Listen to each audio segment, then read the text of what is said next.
Hello guys, welcome to this video. इस video में हम क्लास 11th हिस्ट्री का जो चैप्टर 6 है द थ्री ऑर्डर्स, उसका टॉपिक देखेंगे इंग्लैंड। ठीक है, तो इसमें इंग्लैंड के बारे में बताया जाएगा कि उसकी हिस्ट्री क्या है, किस किस राजा ने राज करा वगैरह वगैरह, कैसे करा वगैरह वगैरह। तो इसमें बताया गया जो फ्यूडलिज्म है।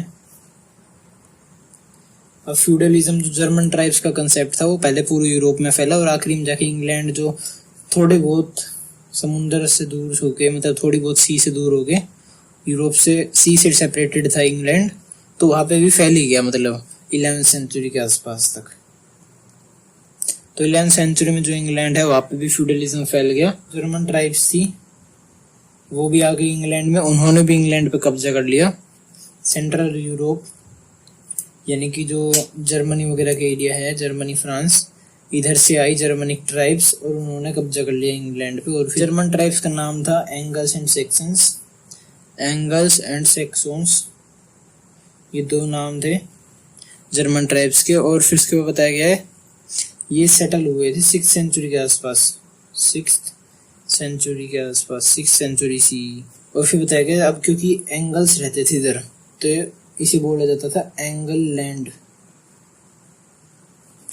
एंगल लैंड, एंगल्स जहाँ पे रहते हैं वो वाला लैंड, एंगल लैंड।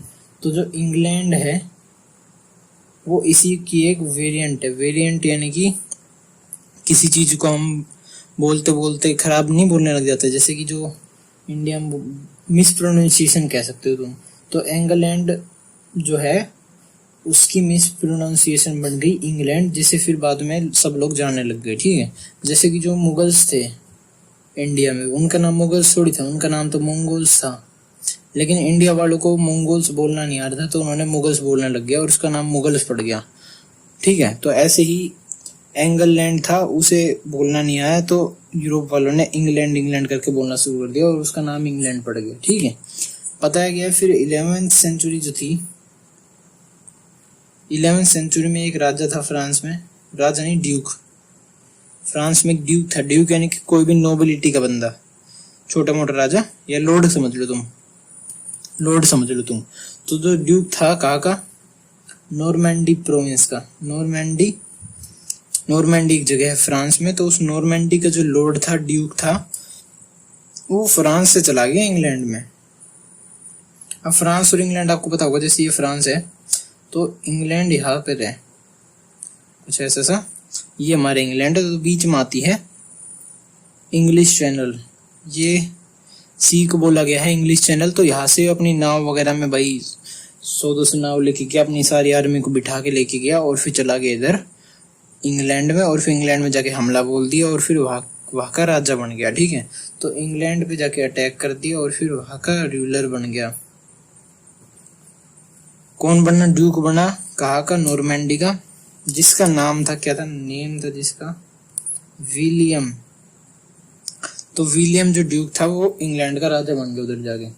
और किसको हरा के बना, डिफीटेड, यानी कि इधर जो पहले एंगल्स एंड सेक्शंस रहते थे, तो सेक्शन था, सेक्शन किंग, उस टाइम पीरियड पे सेक्शन किंग था इंग्लैंड में, तो उसको हरा के ये राजा बन गया। ठीक है, फिर जब से लेके क्या हो रहा है, फ्रांस जो उस टाइम पीरियड के बाद से थोड़े टाइम पीरियड के बाद फ्रांस और इंग्लैंड में लड़ाई होती रहती थी। इंग्लैंड वाले बोलते कि हमारी जमीन है, हमारी पुरखों की जमीन है वगैरह वगैरह, फ्रांस वाले बोले हमारे राजा ने जीती है, हमारी है वगैरह वगैरह, तो इनमें आपस में लड़ाई होती रहती थी कुछ सालों तक। ठीक है, फिर उसको बताया गया जो एलिजाबेथ थी, एलिजाबेथ टू, जो ब्रिटेन की महारानी है, एलिजाबेथ टू, अब तो मर गई शायद, तो वो प्रेजेंट क्वीन बोला गया एनसीईआरटी में, प्रेजेंट क्वीन, लेकिन फिलहाल मर गई है, एनसीईआरटी थोड़ी आउटडेटेड है। तो जो एलिजाबेथ टू थी ब्रिटेन की, वो भी डिसेंडेड हुई थी, डिसेंडेड कहाँ से, विलियम से ही डिसेंड हुई थी। यानी कि जो राजा था जो 11th सेंचुरी, यानी कि फिलहाल से तुम लगा लो, फिलहाल 21st सेंचुरी चल रही, तो 1000 साल पहले जो राजा ने रूल किया था इंग्लैंड पे, वही राजा के जो बेटा बेटी हो गए, उसके बाद और बेटा बेटी हो गए, तो जो प्रेजेंट की जो क्वीन है वो उसी की लीनिएज की है। ठीक है, तो उसी की बेटी हो, ऐसा बताया गया एनसीईआरटी में। फिर विलियम वन ने क्या करा, जो इंग्लैंड था उस पर राज करने लग गया, तो बोला कि इसका मैप बना के लाओ। विलियम किंग ने इसका मैप बनाया ताकि भाई इजी एडमिनिस्ट्रेशन हो सके, इसलिए उसने मैप बनवाया। फिर जितना भी एरिया है, यानी कि मान लो ये एरिया आ गया, जैसे ये 100 डिस्ट्रिक्ट्स हो गए, 100 नहीं मतलब जितने भी हैं ये 1 2 3 6 8, जितने भी 8 डिस्ट्रिक्ट्स हैं, 8 और 3 24 डिस्ट्रिक्ट मान लो। तो जो मान लो इंग्लैंड में 24 डिस्ट्रिक्ट निकल के आए मैप बनवाने के बाद, तो जो राजा था वो बोला कि अब इस 24 डिस्ट्रिक्ट को हम बांट देंगे किन में, नोबल्स में बांट देंगे। नोबल्स से इनकी लॉर्ड्स वगैरह, तो हम इन्हें लॉर्ड्स में बांट देंगे जो कि हमारी जमीन का कंट्रोल रखेंगे। मैं राजा हूँ, मैं इनसे भी टैक्स लूंगा, सबसे टैक्स लूंगा, लॉर्ड्स हमें मिलिट्री में हेल्प कर देंगे वगैरह वगैरह। और ये लॉर्ड्स वो नहीं कि जो इंग्लैंड से हों, लॉर्ड ये अपने साथ अलग से लेके आया था फ्रांस से लॉर्ड्स लेके आया था। कहाँ से? नॉर्मैंडी से। और उन लॉर्ड्स को क्या कहा जाता था? नॉर्मन नोबल्स, ठीक है। और लगभग कितने लेके आया था? 180 लेके आया था। तो मान लो 180 डिस्ट्रिक्ट थी, तो बोला कि 180 की 180 इनमें बांट दो और आराम से बढ़ जानी चाहिए ताकि मैं किसी में लड़ाई ना हो आपस में, ठीक है। तो बोला किंग ने अपनी सारी जमीन दे दी लॉर्ड्स को, और लॉर्ड्स को बदले में देनी थी मिलिट्री हेल्प, यानी कि जब भी जरूरत पड़े मिलिट्री की हेल्प दे दो। मिलिट्री की हेल्प कैसे? नाइट्स की सप्लाई करके, नाइट्स जो कि प्रोफेशनल वॉरियर्स होते थे उनकी सप्लाई करके मिलिट्री की हेल्प हो जाती थी। नाइट्स को कैसे करते थे ये मैंने फ्यूडलिज्म में ढंग से समझाया था, पहली वाली वीडियोस में भी समझाया था। नाइट्स की सप्लाई कैसे होती थी, उन्हें जमीन दे देते थे, बदले में वो सप्लाई होने आ जाते थे, ठीक है, लड़ाई करने आ जाते थे। फिर वही बताया गया कि भाई लॉर्ड्स नाइट्स को जमीन देने लग गए कि भाई तुम मेरे लिए लड़ते हो, थोड़ी जमीन तुम रख लो।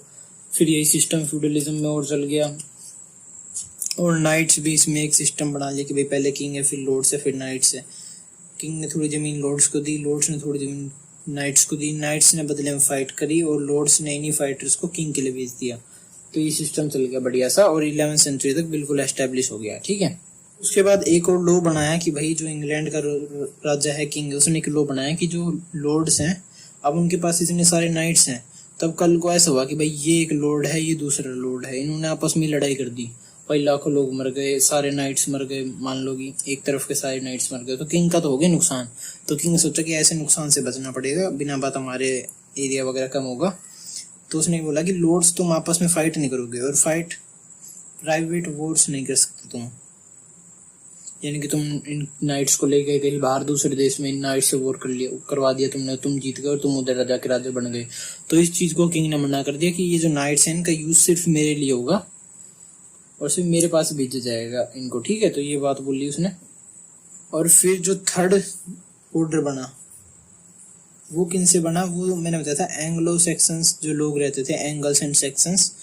तो ये लोग, अब इनको तो राजा ने हरा दिया, तो अब ये लोग तो कहीं के नहीं रहे, ना ही राजा रहे, ना ही नोबल्स रहे, क्योंकि नोबल्स तो अपने साथ फ्रांस से ले गया था। तो एंग्लो सेक्शंस लोग को बोला कि तुम पीजेंट्स बन जाओ और तुमसे हम काम कराया करेंगे। तो इन पे बहुत सालों तक ऑपरेशन रहा, 1000-2000 सालों तक इनके ऑपरेशन किया इनके द्वारा, लॉर्ड्स और नाइट्स और किंग के द्वारा, ठीक है। तो इस वीडियो में हमने पूरे इंग्लैंड को समझ लिया है। अगर आपको समझ में आया तो लाइक से सब्सक्राइब कर देना। इस वीडियो में जितना पढ़ा है उसके नोट्स की लिंक डिस्क्रिप्शन में मिल जाएगी। Thank you.